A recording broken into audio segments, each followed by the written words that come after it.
Namaste dear learners and welcome to this session on blended learning.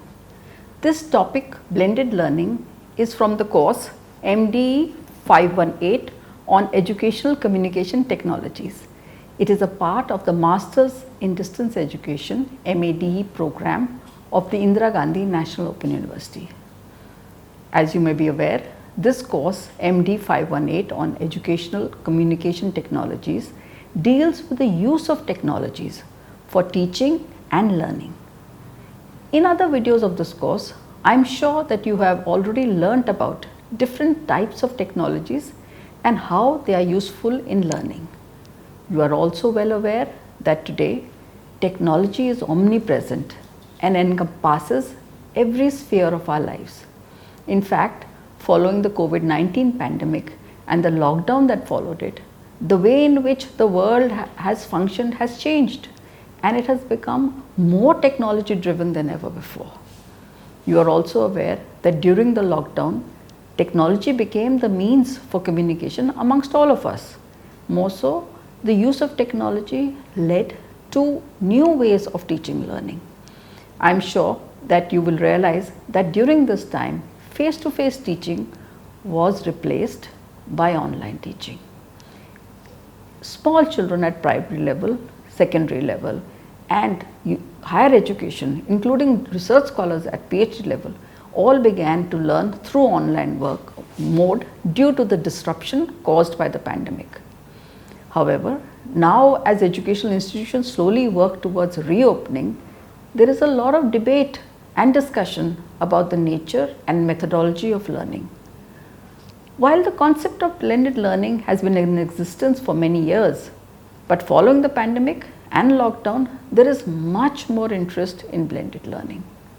Many educators are of the opinion that it is blended learning approach that should be adopted to overcome the challenges caused by this health crisis and also because it is a more effective means of teaching and learning. So, now let us talk about the session at hand, which is blended learning. Before starting, I would like to give you the outline and the learning outcomes of this video session. So, it is expected that after the completion of this video session, you should be able to, number one, define blended learning, number two, explain the development of blended learning, number three, explain the rationale for adopting blended learning practices. Number four, describe different types of blended learning strategies as well as examine the dimensions, the levels of blended learning. In this video session, you will also be able to examine the impact that blended learning has had on ODL practices as well as we will discuss about the role of blended learning which is there in COVID and post-COVID times. So, dear learners, let us start with our session for today. We first begin by defining blended learning. Smith and Hornsby 2020 have in fact defined a new idea which is called the pandemic pedagogy. And this pandemic pedagogy, which is very relevant for blended learning, is defined as the approaches we employ in our learning environments to teach and foster learning in the context of a serious health crisis and spread of a new disease. In this background, let us think about what is blended learning. And here are some definitions which I am giving to you. I cite Proctor 2003, who defined blended learning as the effective combination of different modes of delivery and models of teaching. Basically, what he said was that there are many ways in which delivery takes place and these form the models of teaching. Similarly, Graham 2006 called blended learning system as a combination of a face-to-face instruction along with computer mediated instruction. We then come to yet another definition which is by Staker and Horn, which was done in 2013, where the scholars say that blended learning is a formal education program in which a student learns at least in part through online delivery of content and instruction with some element of student control over time, space, path and or pace, and at least in part at a supervised brick and mortar location away from home.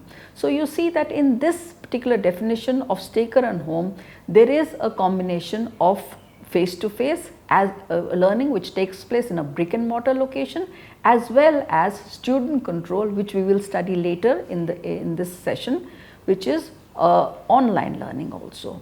Similarly, we have yet another definition given in 2015 by Krasnova, who says that blended learning is a method of teaching that combines the most effective face-to-face teaching techniques as well as online interactive collaboration, both constituting a system that functions in constant correlation and forms a single whole. When we therefore refer to blended learning, we are talking about an approach to education that is a combination of online education methods, materials as well as opportunities for interaction online, along with traditional place-based classroom modes.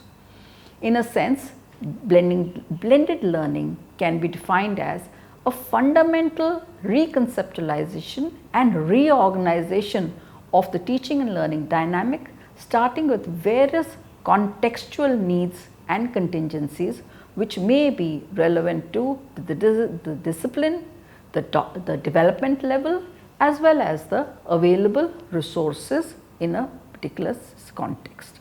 For some others, when we look at blended learning, it is an approach by which dominant methods of the traditional classroom can be integrated with technology based online learning, so that learning can be more accessible, flexible, enriching for a diverse group of learners. There is another viewpoint which is given by Randy Garrison and Heather Kanuka, who have said that blended learning is actually much more than just the integration of face-to-face and online learning experiences. According to Garrison and Kanuka, blended learning is a fundamental reconceptualization and reorganization of the teaching and learning dynamic, starting with various specific contextual needs and contingencies such as discipline, developmental level and resources. Now let us proceed ahead and see blended learning in the Indian context. For us, it is important for me to mention that last year on 29th July 2020, the National Education Policy was launched by the Government of India. And this policy makes a strong pitch for an extensive use of technology in teaching and learning. It states that this is one of the fundamental principles to guide the education system. In the National Education Policy, Chapter 24, the focus is on online and digital education, ensuring equitable use of technology. And here we have clause 24.1, which relates to new circumstances and realities which require new initiatives. It states the recent rise in epidemics and pandemics necessitates that we are ready with alternate modes of quality education whenever and wherever traditional and in-service modes of education are not possible. And now I quote clause 24.4 of the NEP, which says that given the emergence of digital technologies and the emerging importance of leveraging technology for teaching learning at all levels, from school to higher education, this policy recommends the following key initiative. And this key initiative is that of blended modes of learning. The policy states at this point, while promoting digital learning and education, the importance of face-to-face in-person learning is fully recognized. Accordingly, different effective models of blended learning will be identified for appropriate replication for different subjects. Here I would like to point out that the policy acknowledges that there would be different models which can be used for blended learning, and these models will depend upon the scope and nature of a particular discipline, and therefore it says that there will be different models which can be replicated for different subjects. I would now like to dwell a little bit about blended learning and its role and space in distance learning. So, for that we need to revisit the characteristics of distance learning. You are well aware as students of distance learning that distance learning philosophy and growth talks about, there are scholars who have spoken about these issues, and one of the major characteristics is that of physical separation between the teacher and the taught. And here Homburg in 1988 talked about the guided didactic conversation between the teacher and the taught, and he views distance education as, and I am quoting him, conversation like interaction between the student on one hand and the teacher or the counselor of the supporting organization administrating the study on the other. This is very important because this has educational implications for the practice of blended learning also. Let us look at yet another scholar, Michael Moore, who has conceptualized the theory of transactional distance. In his paper on the theory of transactional distance, Michael Moore articulates the idea that, and I am quoting, distance education is not simply a geographical separation between the learner and the teacher, but it is more importantly a pedagogical concept. In Moore's theory, there are three variables that control the extent of transactional distance. These are number 1 dialogue, number 2 structure, and number 3 learner autonomy. The teacher can increase dialogue between the learner and their teachers by manipulating the use of media. This implies that if a program is rigid and is highly structured, then there is less interaction or dialogue between the teacher and the learner. But if the transaction is more, then if the program gives greater learner autonomy and flexibility in terms of structure, which can be through the use of media, then the program has lesser transactional distance. Therefore, Moore's theory of transactional distance is very important and highly applicable in e-learning as well as in programs that use all kinds of media. We then have yet another scholar who talked about the idea of independent learner. Here Wedemeyer spoke about the independent learner who has a concept of self, and this learner is independent in that he or she is an adult learner and therefore is able to plan as well as pace their own learning. The concept of a self-directed learner was taken up by Malcolm Knowles, who is also known as the father of andragogy. For those of you who may be aware that andragogy is different from pedagogy. Andragogy is the art and science of teaching adults, whereas pedagogy deals with the teaching of children. Here it is very clear and clearly stated by Knowles that adults have life experiences, and these life experiences are extremely important for them to apply in their studies. And therefore, when we are talking about this concept of self concept as well as their reservoir of experiences that they have, learners are able to self-direct their learning, and this affects their motivation. It also affects their readiness to learn. These concepts have their educational impact on distance learning. You may also be aware of Taylor, who in 1999 proposed 5 generations of distance learning.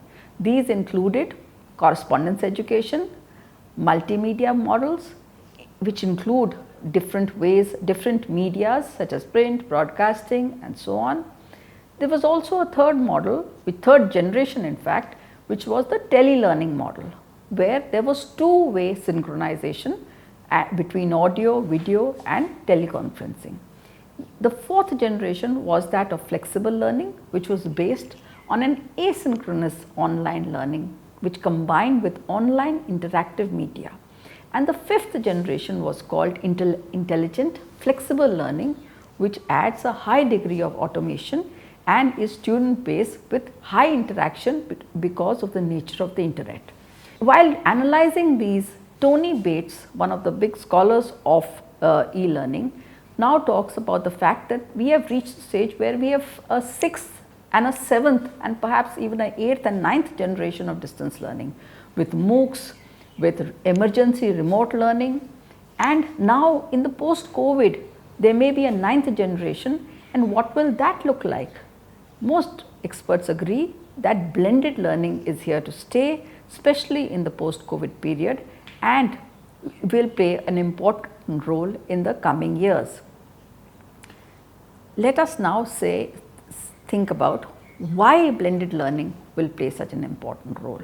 For this, I take you through Graham, who in 2006 spoke about 6 different rationales for adopting blended learning. Why are we using blended learning? According to Graham, the first is about its pedagogical richness. Graham spoke about the focus on transmission rather than interactive strategies in teaching at present. He said that distance education suffers from making large amounts of information available to students to adopt independently, whereas if you used blended learning, it offers students the best of both worlds. So we see that in most distance education institutions, they use print as the master medium and technology as a supporting or a complementary role. However, with advances in technology and the post-COVID scenario, there is no doubt going to be a greater use of blended learning, whether in face-to-face situation or in ODL institutions. The second rationale given by Graham is that of access to knowledge. Access to learning is one of the key factors that influences the growth of distributed learning environments.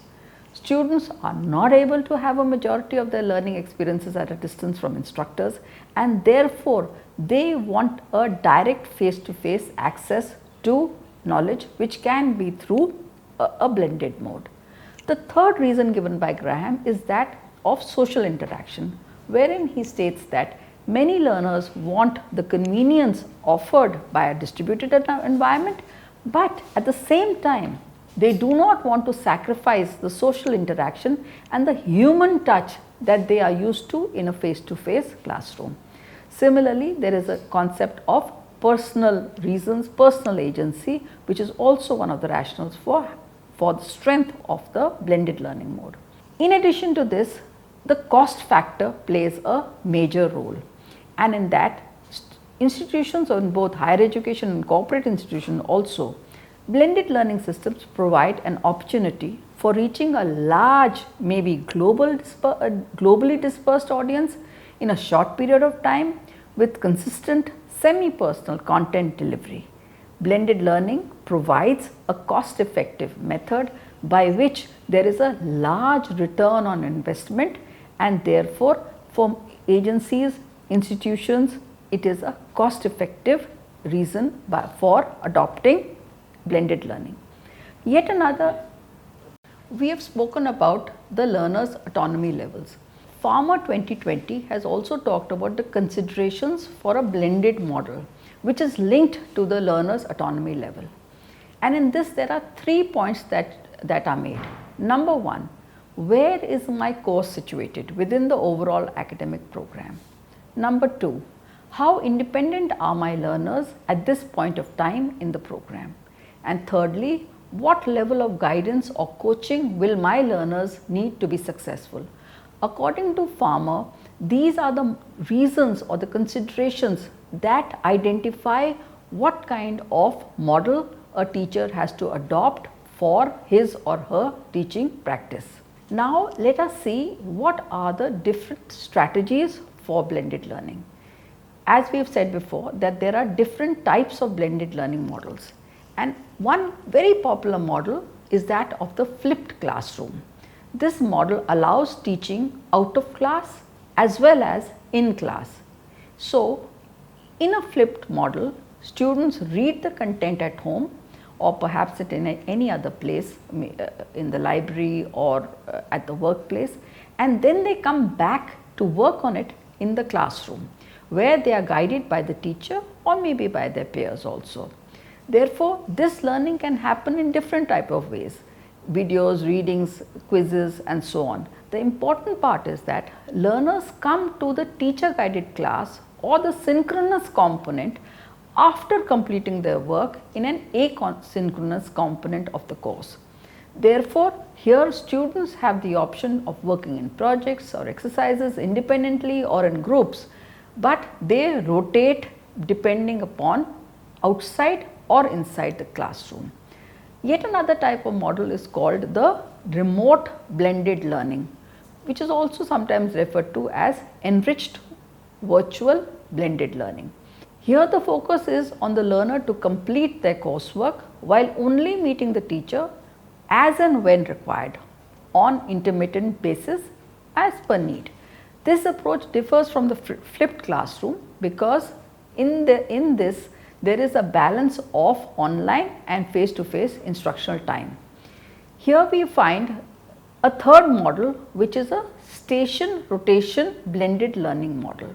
This is quite similar to the lab rotation blended model also, and in the lab rotation blended model, which is similar to the station model, students rotate through stations on a fixed schedule in a dedicated computer lab based upon flexible scheduling arrangements with their teachers.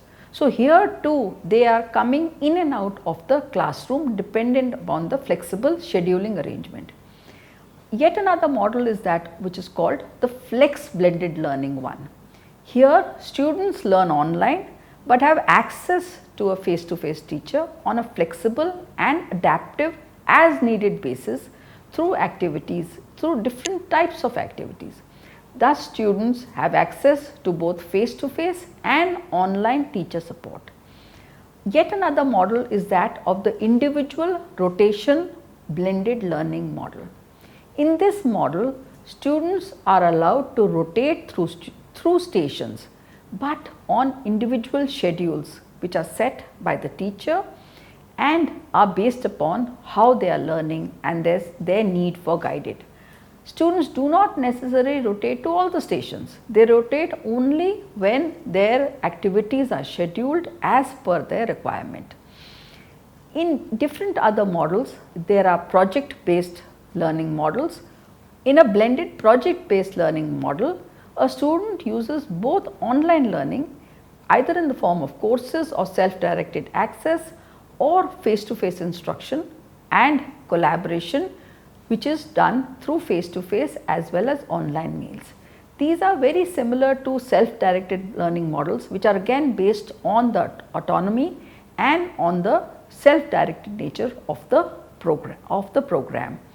Here we find students are guided by their own personalized inquiry, their own learning goals, their need to connect with their mentors, whether it is digitally or through brick and mortar classes.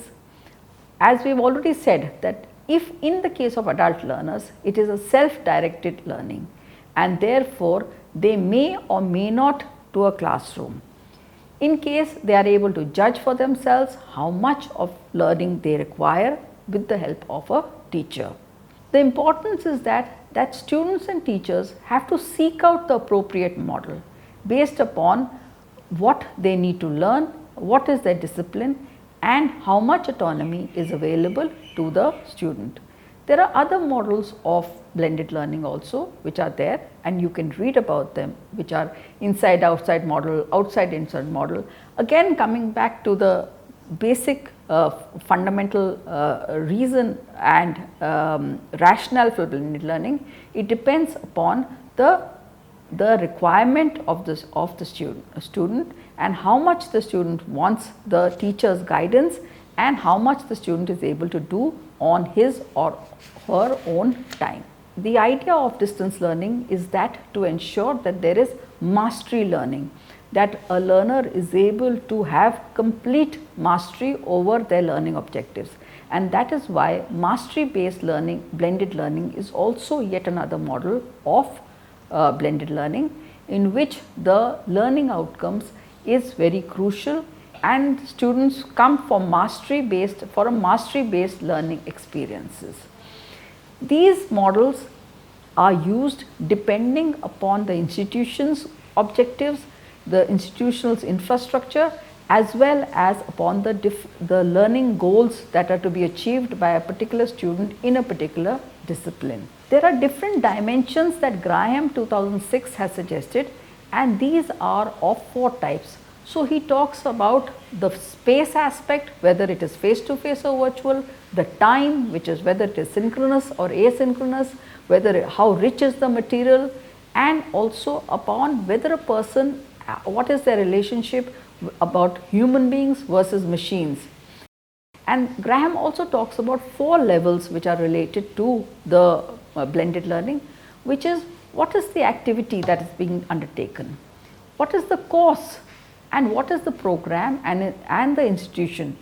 And Graham states that using blended models for individual learning activities is quite different from blended learning as an institution wide approach. And accordingly, Graham has defined different categories of blending related to purpose. Before we conclude this session, I would just like to draw your attention to blended learning and its educational implications for the open and distance learning. When we decide to have a course running through blended learning, it will have an impact upon the instructional design of the course. It will also be a decision to be taken about the nature of material to be used, how much printed materials, how much digital materials, how much online, how much offline, how much of it is going to be synchronous and how much of it is going to be asynchronous. Therefore, factors such as academic counseling, preparation of assignments, the examination techniques will all depend upon these basic dimensions and decisions that are taken by educational institutions running the blended mode program. In future, in the end, I would like to say that blended learning is here to stay.